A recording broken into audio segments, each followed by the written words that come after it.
Here I am in my studio. It's 1977. I'm filing down the edges of my etching plate. You need to do that so that when you run this through the press, the paper doesn't rip. So all plates have to be filed down. What you need to do also is paint a ground on top of it, and that's what I am doing right now. This etching ground is sort of a wax type material that is painted over the plate. Once it's dry, you can take your etching needle and sort of carve your drawing into the plate. It's submerged into nitric acid, and I have a feather in my hand, and I'm wiping away little bubbles that formulate along the line. If you don't do that, your line will come out very skippy. After it's wiped off with just regular water and you're ready to put some benzene or turpentine on the plate and take away the ground.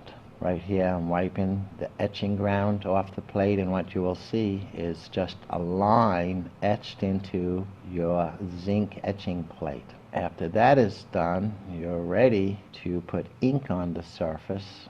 You need to cover that plate with a lot of ink. You need to get the correct pressure on your etching press to make sure that your print will print properly. Also, you need to submerge your paper into water, probably for a couple hours, because you need that paper to be very absorbent. Here I am mixing my ink, making sure that the ink is of the right quality and substance, and you're spreading it over the plate, pushing it into those lines that was etched. You really want to make sure you put a lot of ink on your plate, because you do not in any circumstances want a skippy line. After you do that, you have what's called a tarlatan, and you ball it up into a tight ball. Wipe the ink off the surface of the plate so that the ink is only inside the line that you've drawn out. Another process is taking an eraser and taking a piece of newspaper, which I am also doing right now.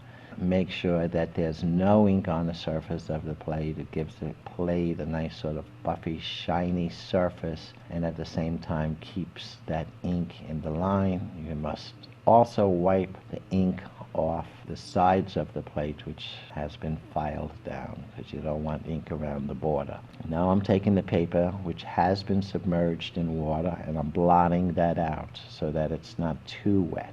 And that's a cake roller that I use. At this point, you want to carefully put that piece of paper over your plate. You want to get it perfectly square so that the image itself is right in the middle of the paper, and that you also have a nice border. These are felts that you put over the plate because you're running this plate through your etching press, and the felts actually help with the pressure, and it protects the paper. You have to carefully lift the felt, hoping for a nice clean print with no smears. This image has to dry out at least 24 hours before it can be hand painted. And here I am hand painting my print. Back then I used to use an opaque watercolor and paint in all the details, all the colors. And this was the most tedious of the process. It just takes a lot of time. Here I am cutting it out. As people know, I am known as a three-dimensional printmaker, cutting one image out and mounting it on top of another. And voila, here you have the finished piece.